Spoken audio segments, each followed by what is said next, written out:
I'm about sick and tired of being right because I have said for years the gaming industry is on the decline.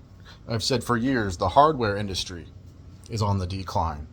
I've said for years to stop doing things that don't agree with your morals and ethics. I've said for years that you need to cast out all things that do not line up with your moral compass. But people didn't listen. And here we are. Discord, bunch of scumbags. Clearly don't care about their user base. Clearly don't care about children because of all the PDF stuff they're allowing on their platforms. And all that, how that shakes out is just going to be, I don't know, whatever. But I deleted that stuff. It's totally pointless to use Discord. I text message my friends. I call my friends.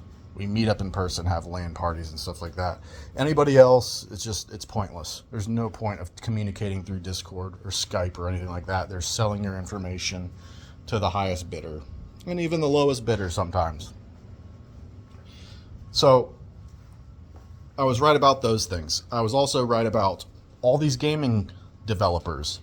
Like I said in previous videos, I was in gaming development. I went to school to become a game dev. And as I was going through the program, it was an accelerated program to make games.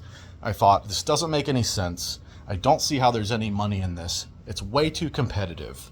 And this was in 2005. I pulled the trigger and said I'm out in 2005. You people have been on this freaking train this whole time thinking, oh yeah, there's plenty of places for people to code. There's plenty of places for people to do digital art. Like any jack off with a drawing pad and a stylus can learn how to use Photoshop and make beautiful artwork. What makes it any different if I go to school for it? Doesn't make any difference. And then beyond that, coding and learning how to do all that stuff. I knew on the horizon we were going to be looking at generating code with AI all the way back in 2005. I was like, this is pointless. I am generating crap that's already been produced. This is another thing to think about, is that people at these companies have generated code, and simply to get their hours in, they're not reusing code from other programs and other games and other things that you could just copy paste straight into your... It's not like you're groundbreaking anything by producing the same code, the same digital garbage that it's slapped into the next game. It doesn't need to be bespoke, every single line of code. It doesn't need to be. If it's efficient and it works, use it for the next thing. That's the thing that these companies don't care about. They've got a bunch of libtards in there burning up hours, knowing the game is going to bomb, and they're just raking in money and moving to the next failure. That's how this system works. Failure after failure. Billions of dollars gone. And the CEOs don't care. They get shuffled around and thrown to the next company because, well, they've got tenure at some company. They look good on a resume and they go to the next one. But the devs, people like me, well, I dropped out. But people like I could have been are the ones that get screwed because they have to job hop. And it looks like from the latest information I found, and I'm not going to list any of my sources because I don't give a shit, but it looks like 1 in 3 game developers have been laid off in the past few years. 1 in 3. That's a massive amount of people. There's not enough work for you, and it gets sent overseas to the lowest bidder for the work. It gets sent overseas to produce in a sweatshop. And pretty soon, it won't go to a sweatshop. It's just going to go to AI. And they're going to generate code and generate art, slap it together, and sell it to people. I knew this. I knew the writing was on the wall in 2005 when I looked at this horseshit mess. But people didn't believe me. They didn't believe me. My friend went into it, and guess what he does now? He got his degree. He got his degree. He sells used cars. He was supposed to be a game developer. He has like some bachelor's in graphic design and whatever, computer engineering, whatever the hell he got it in. for gaming, whatever they like to throw at the old resume, whatever looks best so you can get a degree and get into a career with it. But yeah, he sells used cars. Yeah, that's what he does. And he probably makes more money than he ever would have if he just would have not gone to college and wasted his money. But whatever, that's fine. That's his path. But I told him when I was getting out that you should probably follow suit because there's no money in this.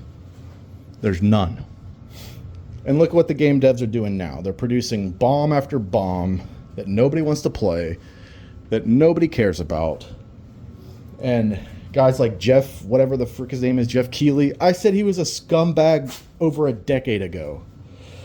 All he does, he's 10-cent backed shill. He gets paid a check for just mentioning and name dropping. And you people like that stuff. Look at Nintendo producing the Switch 2, trash console with nothing on it.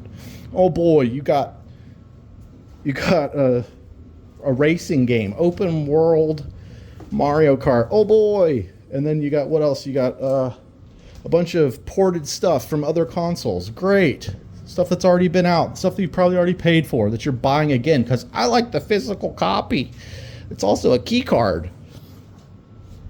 And then you got Xbox completely destitute. Nothing left. Like, what are you going to buy on an Xbox? I went to Walmart before Christmas and I saw stacks of Xbox One, or not ones, whatever they're called. I don't even know. That's the marketing jargon that just absolutely permafucked. People like me who were in the know have no idea what the new console is. The fastest, biggest Xbox. There was piles of it. And there was piles of Switch 2s. Nobody buying them. And there was piles of PlayStation 5s. Nobody buying them. These companies do not have your best interest in mind at all. They want you to buy and act like a sheep and follow the next product that they're going to sell next time as well. But you've bought it, and now you're stuck with it. And then we talk about hardware. I've been saying, like I said, from 2005, hardware was inadequate for what people were trying to do with it. Hardware was not powerful enough to play the games that we were trying to play. Crysis, for example. Some of these games are designed to be that challenging for hardware. Some of them are just trying to struggle to even open a menu because they're so poorly optimized. But my point is this. The hardware and the software needs to jive or you have a bad experience. That's why console gaming works so well, because it's generally tailored for the hardware at hand. Now, we also have some bad apples like the PlayStation 3. It was poorly optimized. It was a stupid console. I love it, but it was stupid. It's still stupid, and nobody knows how to write code for it. Maybe we can train AI to one day optimize the PlayStation 3. We can only hope. So beyond that, we're talking about NVIDIA producing the 5090, which is now going up to $5,000, which I said it would. And people told me it wouldn't. I'll eat my socks. I think one person said that to me. Well, guess what? Now we're looking at $3,500 and $4,000 5090s. And RAM going through the roof. And CPUs actually pretty stable, but memory is, it's screwed. You can't get memory. So I've been saying these problems were going to happen for a very, very long time. And I was told I was stupid. I was told I was wrong. And I was told that my concerns are a drop in the ocean. That's how little anyone cares. So what you need to do in times of great fucking is look at somebody with maxed out poise. And what I mean by that is somebody who can't be fucked with.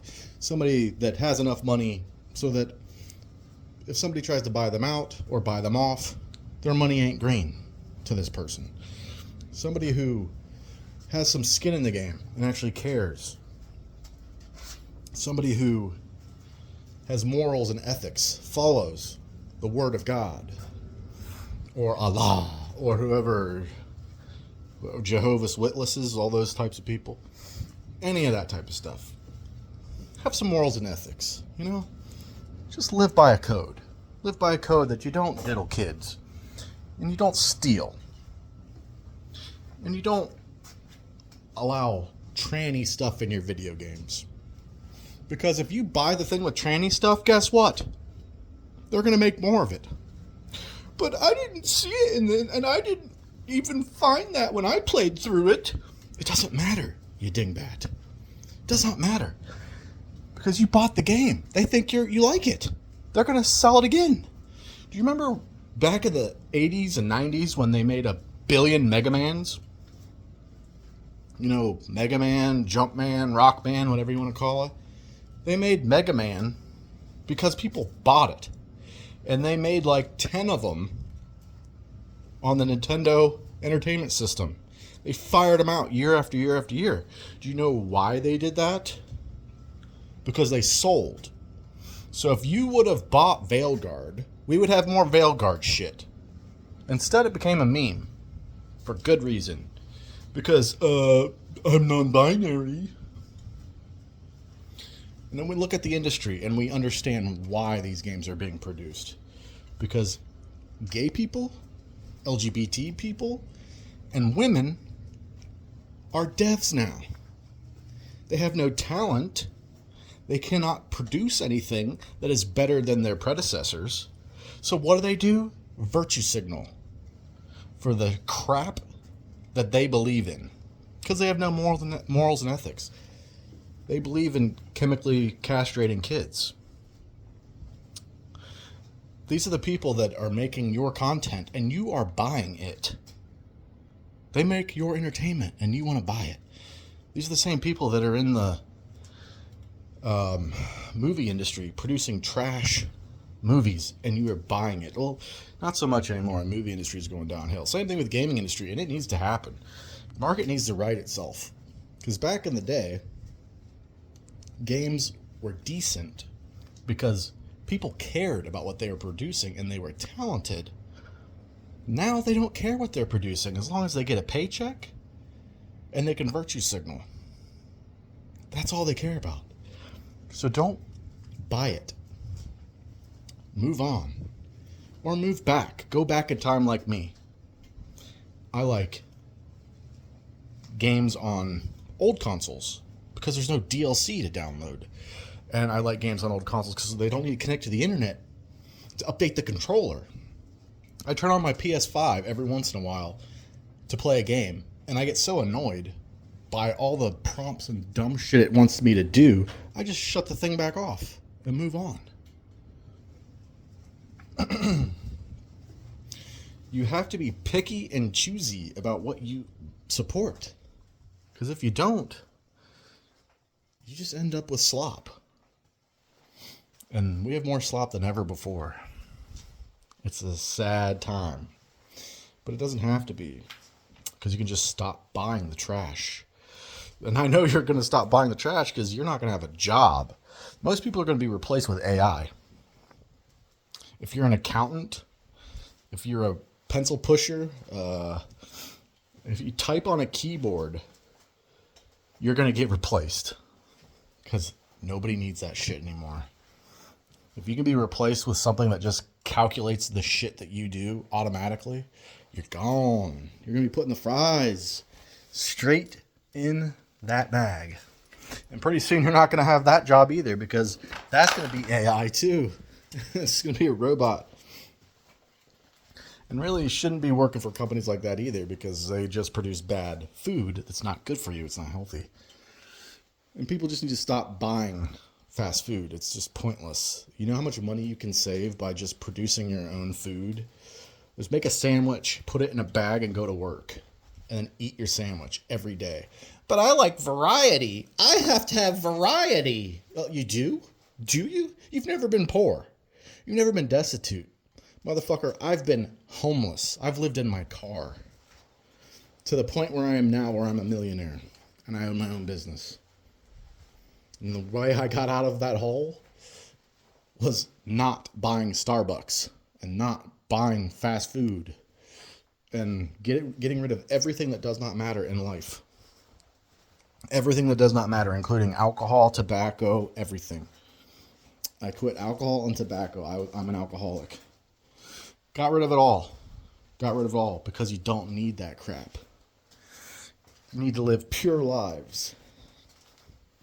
And you can live pure lives by letting go. Saying no is a liberating thing. And when you realize that you're strapped and tied to all these things, it's a scary notion. Because you didn't think you were addicted to it. And you are. Anyway, that's about all I have for you. So, enjoy your day. Try to get rid of one toxic thing from your life. Once a week. You'll be a better person for it.